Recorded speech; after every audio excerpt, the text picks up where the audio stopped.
Welcome to News 5 Everywhere.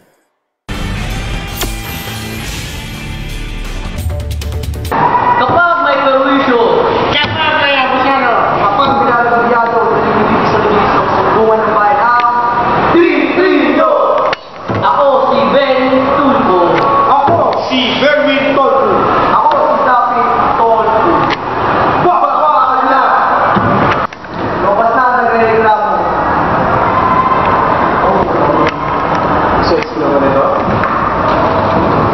Ito ba yung mga red doggy? Anong pangalan mo ni? Meron po.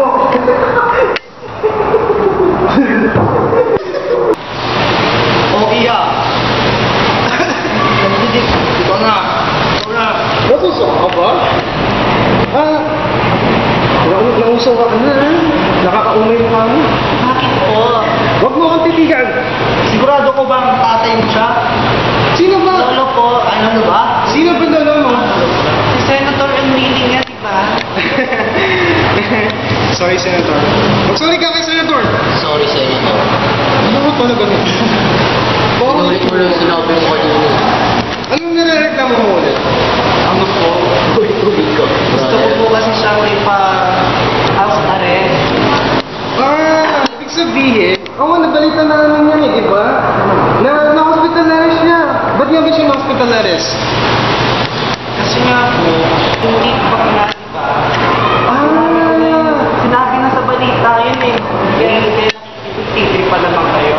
Bastos mo! You don't do that! Bastos to eh! Saan to? Kamusta naman nakakaya? Dati po, sumusuka siya ng dugo. Ayaw, batas. Dugo. Ano yung dugo? Dugo. Betamax. Weh! Alam mo, Iya, pwede ka lang maganda pa, patulan na kita eh. Hindi rin naman po ako mapatol sa inyo. Ilan taon na tatay mo? 91. Magkasing edad kayo, no? Kami. Ay, hindi nga tatay yun, lolo mo, nagpapanggap ka eh. Lolo nga. Mali-mali yung tanong mo eh. Eh, ba't sinasagot mo din naman eh? Sagot mo naman naman. Easy pa rin ito. Easy pa rin ito eh. Ingat ka talaga ba? Para naman sa business news, iuulat ito ni Aniver's Bautista. Ani, pasok! Good news naman tayo. Bababa ang presyo ng ilang bilihin sa merkado ngayong Marso.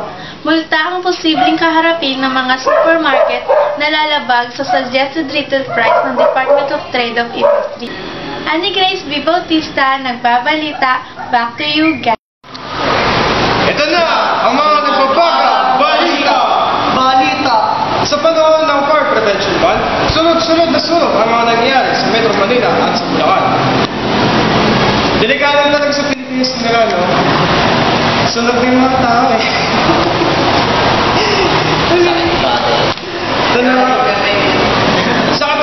Sa katunayan, may nangyaring sunog sa Pasay City.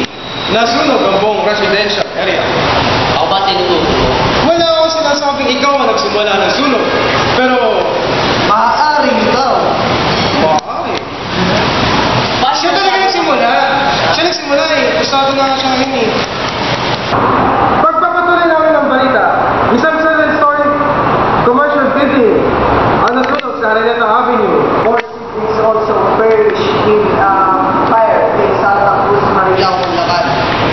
The youngest Tatalino was only 3 months old. Sunog! Wala, nakikinig ng sunog! Sunog!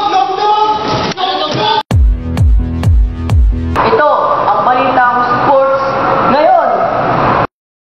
Matapos sa matagal na pananahimik, nagsalita si Floyd Mayweather Jr. tungkol sa laban nila ni Pacman na gusto raw maganap sa May 2. Pero ang 8th Division World Champion hindi raw kumbinsido hanggat walang aksyon ng kampo ni Mayweather na kampiyon din sa 8 divisions.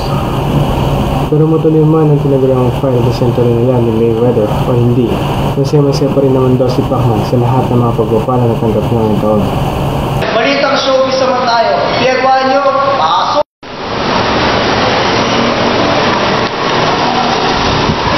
Si Camille!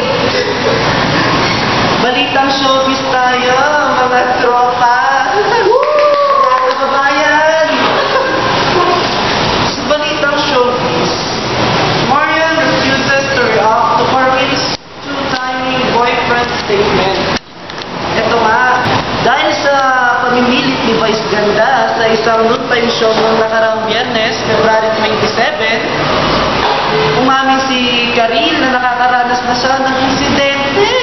Ay! Kung saan natutay mo kinaliwasan ng dati niyang boyfriend, mga Becky dyan. Hindi na lamang binanggit ang pangalan ng ex-BF na ito. Nako, sino kaya ito? Marami ang nagulat sa revelasyon ni Karil. Dahil dito, maugong ang haka-haka na si Dingdong Dantes nga itong boylet na ito, no? Na mga kapatid. Unang-una, ang Kapuso actor lang naman ang kilala at naging kontrobersyal na karelasyon niya noon. Talaga to si Karil, no? Naghahanap pa lang. Nakipag-unahan lang siya kaya Dingdong magpakasal Mahal talaga itong babaeng to. Kaya naman, sa ginanap na press lunch para sa Inner Beauty Bench sa Trinoma Activity Center, February 28, ay tinanong ng press kay Marian Rivera ang nakakalokang issue na ito, mga be. Sinabi niya na kung kinumpara niya si Dingdong, ang ex niya, doon siya magre-react. Aba, matindi rin naman para itong si Marian. At yan ang mga nakakalokang issue sa showbiz. Back to you. Hanggat may perwisyo. Hanggat may abusado. Hanggat pinayag-labyado. Tumutok lang kayo dito sa TV3.